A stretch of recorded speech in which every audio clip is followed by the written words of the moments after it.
Hi everyone, I'm Trainer Isabel and welcome back to Young Engineers. This is lesson 8 of our 10-part series, Playing Machines Season 2, where we learn about science, technology, engineering and mathematics in a cool, fun and exciting manner. Now let's congratulate our friends who have won the Best Model Award of last lesson. Great job guys! Before we move on to today's lesson, let's do a quick recap of what we have learned last lesson. In our last lesson, we learned about oscillation mechanism and the theory of pendulums. Now, let's watch this video and you're going to tell me what is the fan movement called.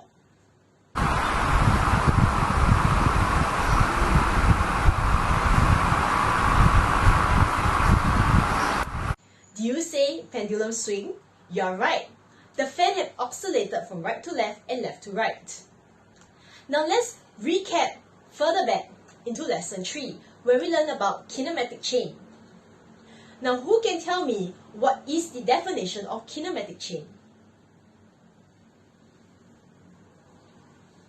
If you say that the definition of kinematic chain is a group of rigid body segments that are connected together by joints that operate as a system, you're right. Now today we are going into the lesson more on kinematic chain. In a kinematic chain, there are different rigid segments. These rigid segments are known as kinematic bars. They're connected to joints, and once they are connected to joints, they are known as a kinematic linkage. So, let's move on. How many kinematic bars can you see in this video?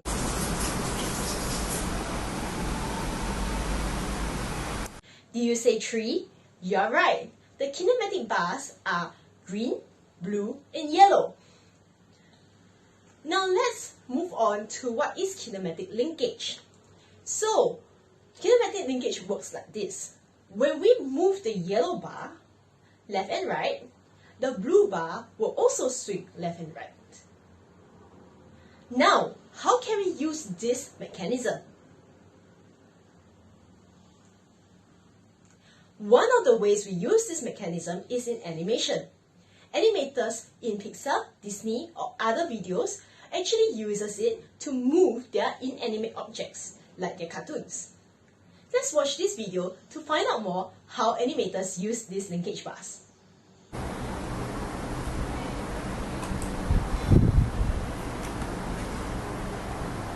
You have noticed the previous slide that we saw, the 2 linkage bars, it moves the dog's eyes. Now, what about this? A boy brushing his teeth. How many linkage bars do you think it takes to make it move? Well, if you answered 3, you are right. This model uses 3 linkage bars to make the boy brush his teeth. Now, you can actually try out this model at home as well. Take a piece of card, take 2 other cardboard strips, connect them together with your grey and black pins, as shown above. You'll see that it is able to move like how the boy brushes his teeth. Now, let's recap what we have learned about multiple output gears transmission. Remember that we learned this in our T-card family, right? Lesson in lesson 6.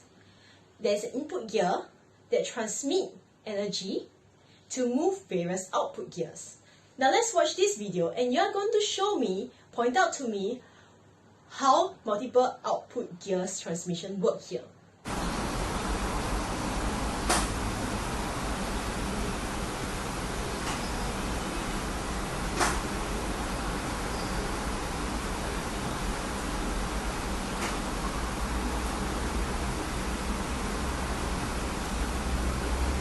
Now as you can see in the video, the input gear, the yellow gear, moves multiple green output gears to turn the blade of the fan. Now let's move on to building. Go to building sheet. Download continuous turning fan. Follow the steps to create your own continuous turning fan. The steps in red are enhancements. You do not need to do them if you do not have the time. Now before we begin, let's go through our 4 rules. Our first rule is only use the parts from your own kit. Our second rule is always count. Our third rule is colors do not matter unless they're pins. And our fourth rule is always be prepared for class. Now that we've gone through our 4 rules, let's start building. Have you completed your models? Great! If you've done so, once again, upload a video of your models into Seesaw. We'll be voting for the best model of this lesson. We've come to the end of class. I hope you learned something new and I hope to see you again in the next lesson. Goodbye!